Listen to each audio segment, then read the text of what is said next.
Salut buat Ahok dengan tanda tangannya. Tunggakan biaya kuliah mahasiswi ini lunas.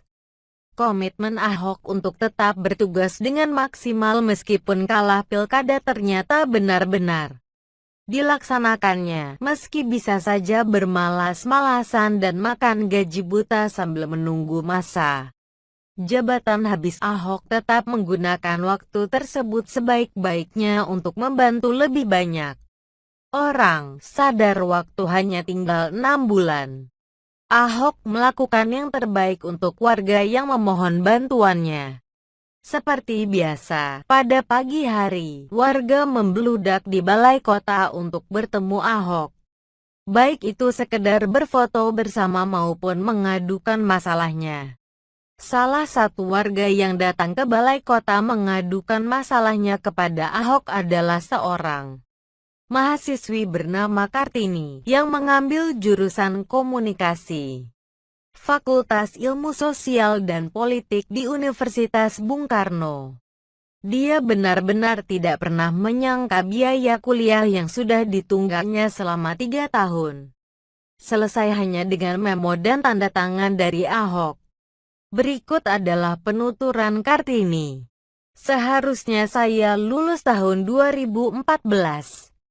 Tapi ditahan sama pihak kampus karena saya belum bayar uang kuliah, kata Kartini dengan mata berkaca-kaca.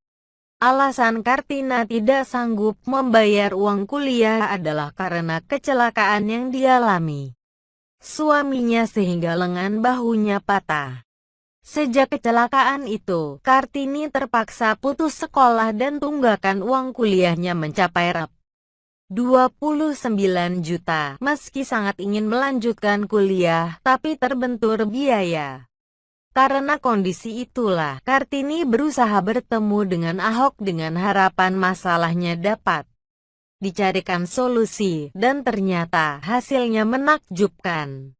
Ahok yang bersimpati pada Kartini memutuskan membantu. Ahok kemudian membubuhkan memo bertanggal 21 April tahun 17 pada kertas yang dibawa Kartini berbunyi, dibayarkan sesuai aturan. Bagi Kartini, apa yang dialaminya setelah bertemu Ahok adalah sesuatu yang tidak pernah disangkanya. Mungkin saja selama ini dia sudah mendengar baik dari kesaksian langsung maupun dari media dan sekarang sudah merasakan hasilnya langsung. Selamat buat Kartini dan semoga dapat lulus kuliah dan mengabdikan ilmunya bagi nusa dan bangsa. Dan berita ini juga, entah kenapa, rasanya sangat membuat saya senang. Mungkin ini dikarenakan Ahok tidak akan lagi menjadi Gubernur DKI Jakarta pada Oktober nanti. Komitmennya untuk tetap membantu warga yang membutuhkan membuat saya tidak merasa rugi telah mendukungnya. Apalagi ini dilakukan di masa-masa mendekati pensiun. Ini menjadi sebuah nilai plus yang sangat besar. Apa yang dilakukan Ahok ini setidaknya dapat membungkam mulut gerombolan-gerombolan sebelah yang akan makin nyinyir jika Ahok menyerah dan ogah-ogahan dalam bekerja. Apa yang ditunjukkan Ahok adalah memperlihatkan pada kita sebuah integritas, kredibilitas dan etos kerja yang sepertinya sulit tertandingi oleh gubernur sebelumnya maupun yang akan datang. Beberapa saat usai quick count memenangkan Anies Sandi, gerombolan anti Ahok mulai menggeliat dan melancarkan serangan balik berupa bully yang luar biasa masif. Saya hanya ketawa ngakak guling-guling melihat mereka menyerang secara membabi buta seperti sedang ingin balas dendam. Saya maklumi dan tidak marah, tapi hanya merasa geli dan tidak habis pikir. Kenapa?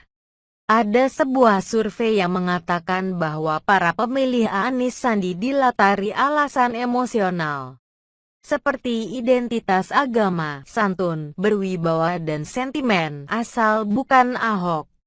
Sedangkan para pemilih Ahok Jarot didasari alasan rasional seperti kinerja, jujur, bersih dan program kerja yang bagus.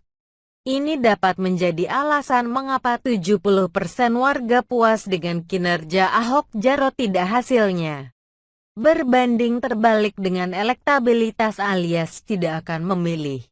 Memang adalah hak siapapun untuk memilih siapapun. Tetapi harus diketahui bahwa Pilkada DKI adalah ajang untuk membangun Jakarta lebih baik dan untuk kebaikan warga Jakarta itu sendiri. Tapi kenyataannya sebagian besar memilih secara emosional ketimbang rasional. Lebih memilih mempertimbangkan sesuatu secara short-term, tidak peduli apa dampaknya secara long term. Terkadang emosionalnya terlalu mengada-ada seperti karena Ahok bermulut kasar padahal banyak pejabat lain yang tindakannya lebih kasar, pura-pura santun tapi korupsi juga. Sentimen asal bukan Ahok juga dijadikan acuan. Yang sebenarnya adalah sebuah kemunduran kalau tidak mau dibilang kebodohan demokrasi. Pilkada bukan lagi menjadi ajang adu program dan kinerjanya, tapi sudah menjadi ajang adu emosi dan ketidaksukaan serta kebencian. Pilih yang lebih jelek pun tidak masalah saking bencinya dengan yang bagus. Pilih yang tidak bagus pun tidak masalah asal seiman. Apakah itu disebut cerdas? Padahal itu adalah emosionalitas yang mengatasnamakan rasionalitas. Silahkan jawab sendiri. Biasanya, setahu saya, mengambil keputusan secara emosional lebih banyak berujung pada penyesalan. Bagi yang pernah belajar atau tahu tentang ilmu problem solving and decision making, pasti tahu maksud saya. Bagaimana menurut Anda?